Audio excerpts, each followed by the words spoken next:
Hello, I'm Marcus V. Calvert, and welcome to Tales Unlimited. The disturbing thought of the day.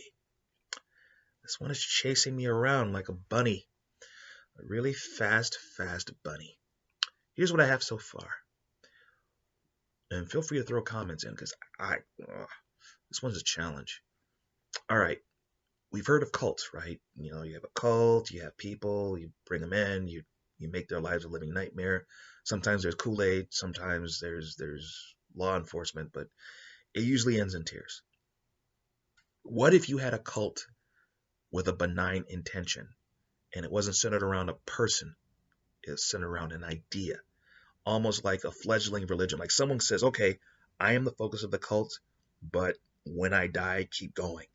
And please keep going. Please stick to these rituals. Don't worship me, worship the idea. And what is the idea? Monster hunting.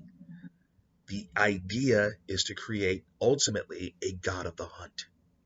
And it's not based on the founder, who was a priest. I got this far.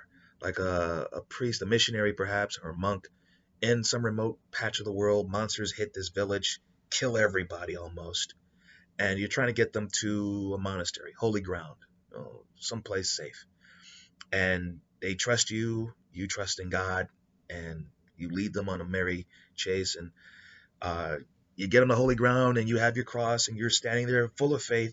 Back, I say thee, back! And you do everything you can to keep them back, and they just laugh. They walk in, they kill everybody. They're completely unaffected, unfazed. And for giggles, they crucify you. That was their mistake. They left you alive. So for the rest of your life, you study the occult. You become, oh, that's how I do it. You become a hunter. You learn the hard way what works, what doesn't work. And you put together a cadre of hunters. And you guys eventually get wiped out like monsters. Like, yeah. Because here's the problem with monsters. Even, say, 5 centuries ago, there's a grapevine.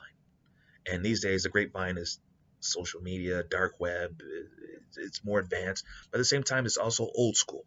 So if there's a hunter, you may have it through dreams, through spells, through psychics.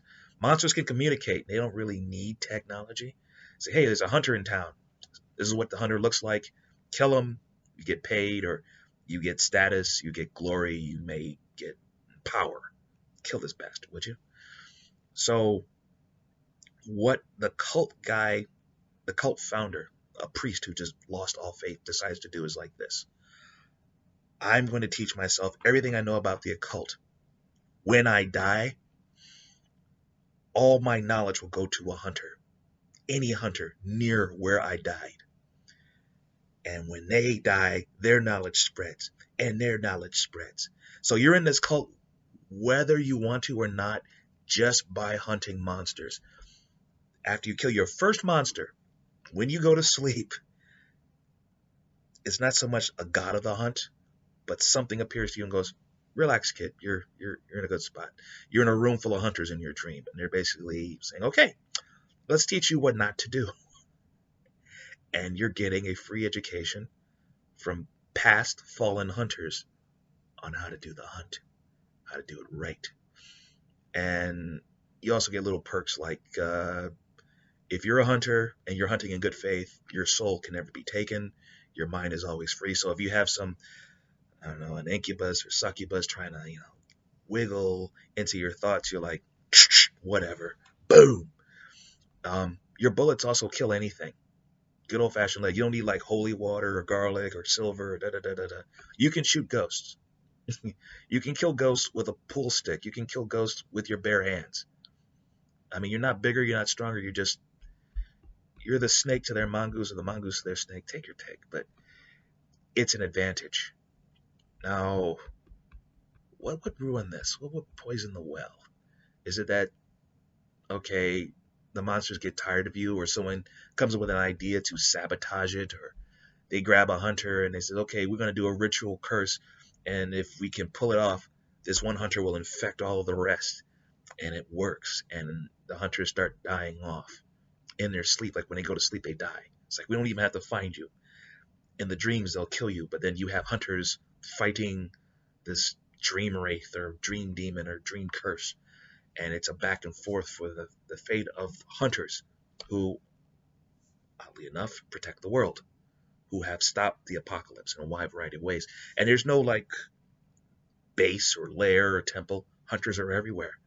But this thing makes hunting possible because when you kill something, like let's say for example, you kill the Antichrist, you buried the body, you know exactly where it is, or you find the spear of destiny and you hide it. All the hunters know, and no one will ever talk under torture, but they all know. Without that link, whoever hid it, if that secret died with that person, it's lost forever. And maybe you need the spear of destiny someday to kill something. And if something big happens, all the other hunters know. It's like a shared archive. Huh. I may have to use that. An archive. Okay. Well, that's the disturbing thought of the day. Just the idea that what if you actually had a benign cult and it wasn't about you, it was about a cause.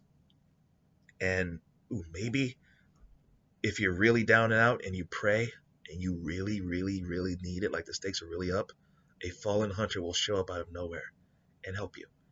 Might be some Brit from the 1700s, might be someone from Peru from like 8 years ago, who died 8 years ago, who comes in now, likes automatic weapons. Saves your heart. You can't even, there's a language barrier, like, oh man, my Spanish is terrible. And you guys clean out a lair of monsters and you save somebody and you save the world. And the hunter gives you a tip of the hat, thumbs up, walks away back into whatever.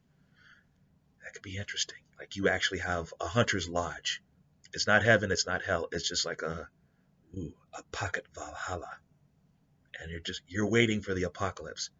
Whether it's zombies or demons or biological, whatever. When that day comes, doors will open and out come the hunters, and you're just gonna put foot to evil as best you can until there is no more. All right. I'm Marcus V. Calvert. This is Tales Unlimited. Please check out talesunlimited.net. If you like how I think, maybe you like how I write. There are other podcasts and there are books. Short story anthologies, novels, and how-to guide on how to get into the game. And also, it's 2021, so there will be more books I'm working on. It's just kind of sluggish with this whole, reality. Okay, until next time.